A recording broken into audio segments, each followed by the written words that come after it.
It is an absolutely gorgeous 60-degree day, blue skies. We are so loving this.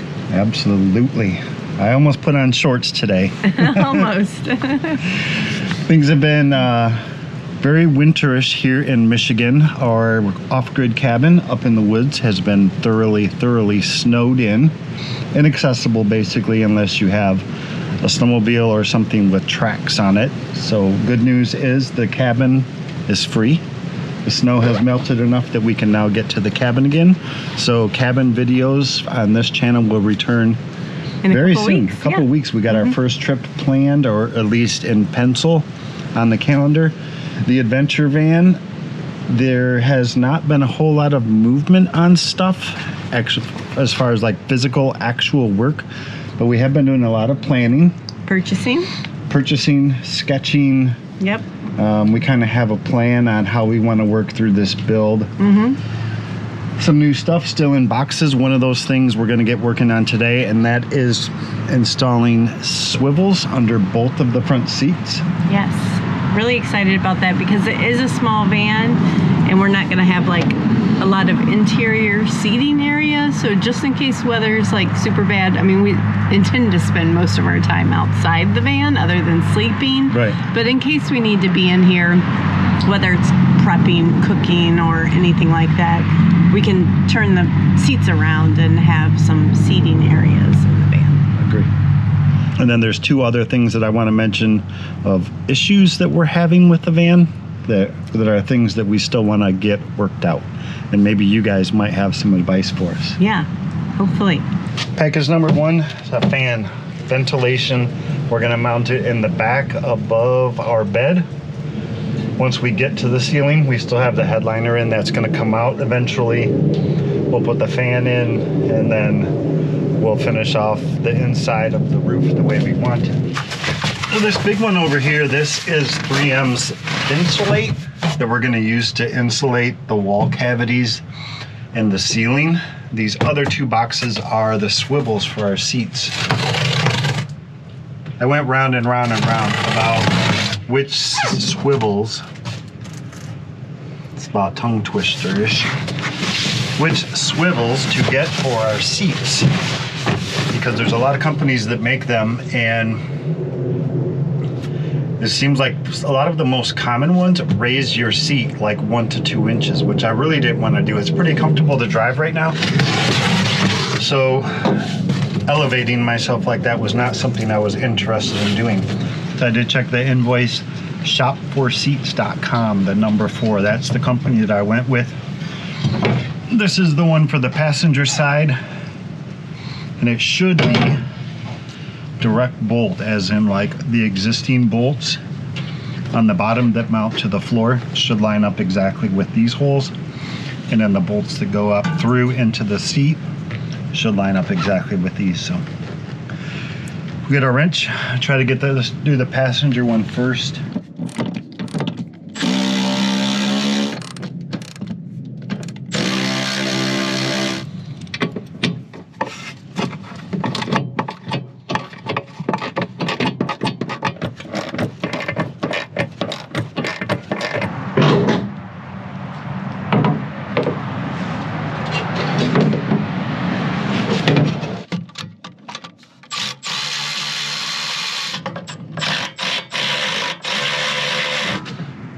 Ta-da! Holes line up good. So I'm pretty sure from some of the videos I watched of other people installing these, people cut the carpet right here so that this metal sits flush down against it. Otherwise you're basically raising up everything almost half of an inch with the carpet and the padding that's there.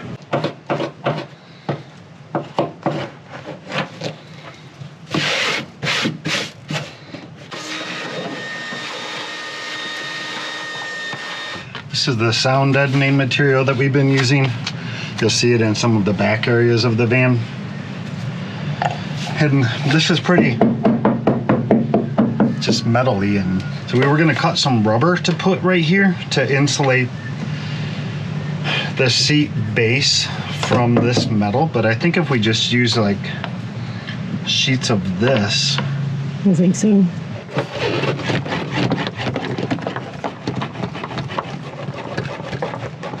Can you hear my on-hold music? I'm on the hold with the support company that makes these because on the driver's side, you'll see this big dome right here and this big hollow space under here is to accommodate this. And if you put the pedestal on there, it doesn't fit. It's too tall. There you go. There you go. Yay. Stupid thing. So we called the vendor. The vendor finally answered, and they would not tell me what to do. They said basically that they recommend with all of their seat bases that they be professionally installed by a professional, and a professional would know what to do. And they would not tell me. So I suspect there's some legal issues where they're not allowed to tell me to tamper with this cover. It's my only guess. But with the cover off, we'll put it on and see if it fits now. And we will tell Jose or Marcus or whoever that was on the phone, thank you, no thanks. Yeah, fits perfect now. So if you buy one of these, that's the fix. You have to take this cover off. But for legal reasons, I cannot tell you to do that.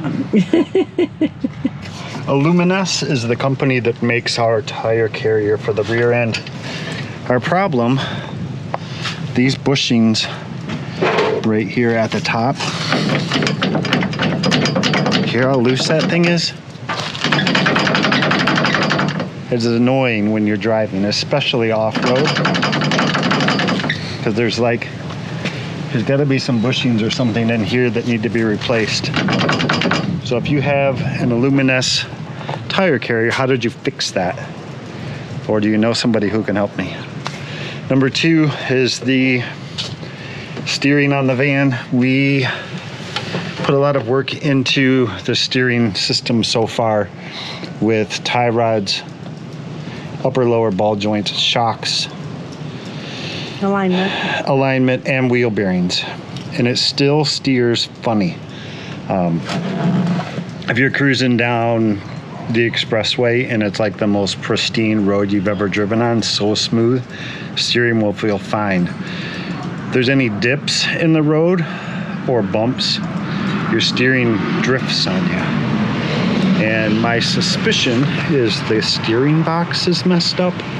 Well, you should have mentioned the lift kit that's on it. Yeah. So it is lifted. It does have a Camberg 6-inch lift. Mm-hmm. So all of the associated parts that go along with that, but I feel like it's the steering box is just worn and there's play in it. I need to check it. I have the step-by-step instructions on how to troubleshoot that, but if you know what else I should check, let me know. That would be nice, because you have to think a lot when you're driving on less than pristine roads, which we're in Michigan, and there's no such thing as a pristine road. Right. Yeah, it's definitely, it requires your full attention driving on a road. Yeah. As I think most driving probably should always do that, yes. But it almost doesn't feel safe sometimes. Yeah. So those are the two things that we're still working through. I think we can make progress now. Do you want to take a break for a few minutes and go eat some food and then come back out here and work some more? Sure. I almost said I'd rather just finish this so we've got this done and then come back out after dinner and do insulation and kill mat, but we can take a break if we need to. Okay. Yeah. You like how it's turned out so far? Sure. It's not much of a camper van yet. It's just a van that's gutted. Kind of empty still and full of boxes. We're going to be one of those people, though, that this takes months to do because we're doing it in little tiny incremental spots. Yeah, but as part of our plan, our build plan is kind of written out in such a way that we can be 25 or 30% into the build process, and we can start using it. Yeah, exactly. Once we get our bed done and our flooring done, we can start going to town. And Right. Well, we don't want completion to mean everything's got to be done before we use it. We're comfortable, like, as long as I have somewhere to sleep and I have a place for food, and that's good. Yeah. Mm-hmm. Yeah, I don't know. I think camper vans are kind of one of those things where it's never done. Could be, unless you buy one of those $450,000 things. Yeah, of course. Yeah, there's nothing to do ever. So I think there will always be little improvements and things that you can tweak and adjust, or this would be nice, or we wasted our money on this or that. And maybe that'll be a great next video, is what's our plans with the interior. Sure. All right. Yeah, because other than, like, this is a pretty self-explanatory installation. Don't take this as here's a how-to guide, other than that little module, which I didn't tell you to remove. We're kind of just taking you guys along with us. We're not doing these videos as a tutorial or a how-to, because there's 100 different ways you can build out a camper van, and we are by no means going to tell you that our way is the way. So I can guarantee you it's not. Alrighty. You doing some upside down? I don't think we got as far as we thought we might get today, but it'd be nice to be able to call the seats done.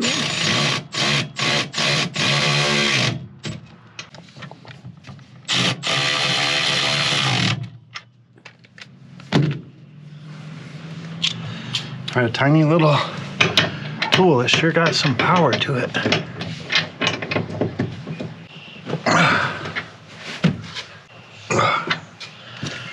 Seats are done. Good job, babe. Yeah. Want to see how they work? Hey, I did it.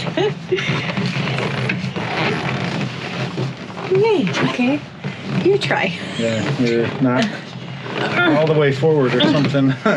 Now me try? Yeah. As much problem as you have, and you want me to try with my long legs? But I want to now try the... Okay, so I can pull this.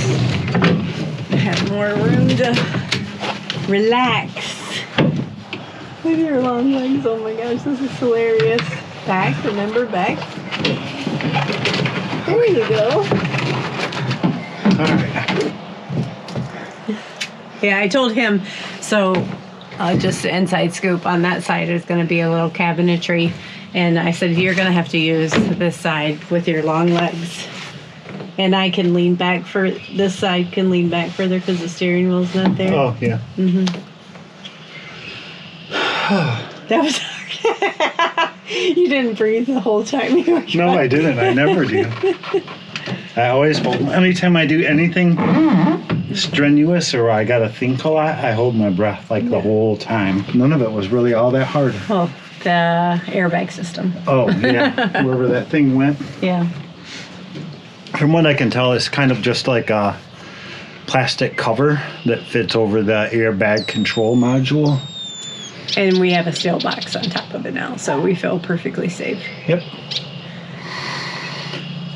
What's up next is we're going to work some more on sound deadening, which is this matting material like you see here on the side. These are big panels of steel that vibrate. So you put this like sticky butyl backed stuff on it, and it helps with resonation and vibration and things like that. No, I don't see anything. I'm gonna go inside. Oh, the only thing I'll say is the reason why we're not doing kill mat tonight is you should work with it at 60 degrees or above, and over the next hour the temperature's dropping super fast, so we're just gonna call it a night, pick it back up next warm day.